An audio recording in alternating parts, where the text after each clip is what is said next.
Hey guys, it's Wyatt again. It's time to get back to the gardening vlog.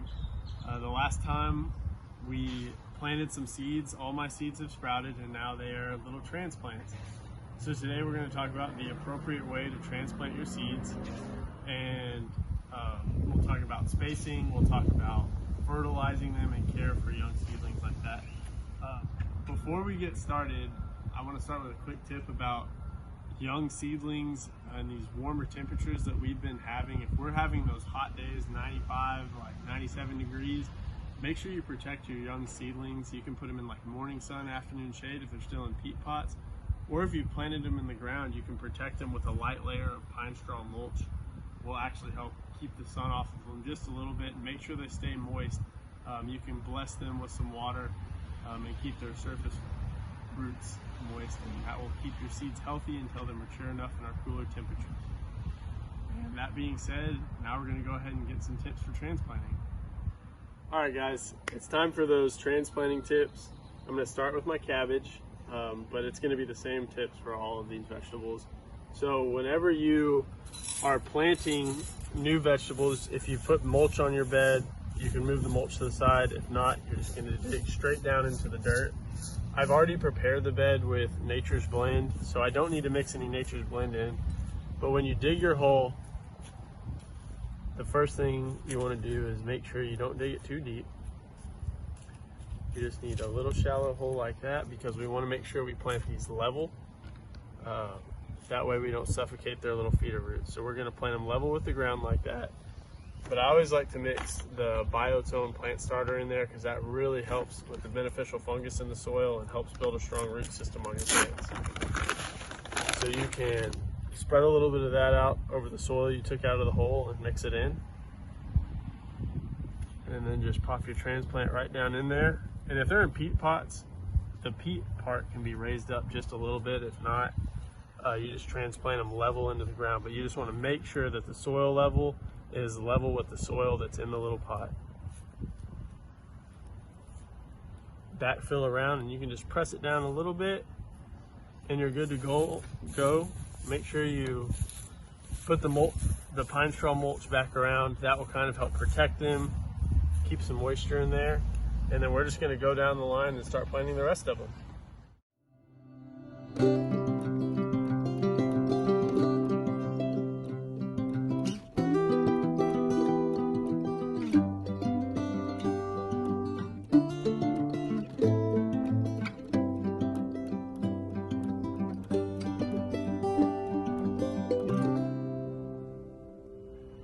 Alright guys, I just want to recap that short video we just looked at. The first thing that you saw me doing when I was digging the holes is I was mixing in the biotone plant starter. It's got really good mycorrhizal fungi in there. It's poultry manure based, so it really helps break down the soil, helps get those roots established really quickly. So I always mix that in. The other thing that y'all saw me doing was, and if you look at the bed in the video, all my plants are spaced out about 12 to 16 inches, and that's very important for vegetables because they will grow a lot larger than these little seedlings will. So you don't want to have them too crammed together. That will encourage bad bugs and competition between the plants. So you always want to make sure that you are spaced out long enough, or enough space between each plant to make sure that your plants are healthy. After that, the next tip I want to give is watering. These little seedlings are very sensitive to, the pounding water hose or the high pressure water hose. So make sure that you use like a watering can or something with a little bit lighter pressure to water them in the first few times until the plant's mature enough to where you can water them with the water hose without damaging them. And I just do a light sprinkle over each one. And keep in mind that seedlings may need water a couple times a day because their root systems are very small at this point. So always just check your seedlings. They're sensitive when they're young. After you've done that, we're all planted up, we're good to go. The last thing I'm going to talk to you all about is fertilizing. Especially with new seedlings, I like to use the Grow plant food. It is really, really good because it's just a spray that you can broadcast out over the whole garden. It's taken in by the leaves and the roots as it drifts down in the soil, and it'll give your plants a really good start. So I use Grow every 2 weeks on my whole entire garden.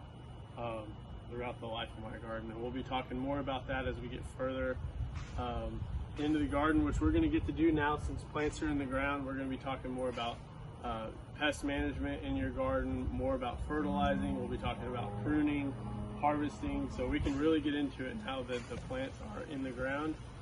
And that's all we got for today, guys. Thank you so much, and happy gardening.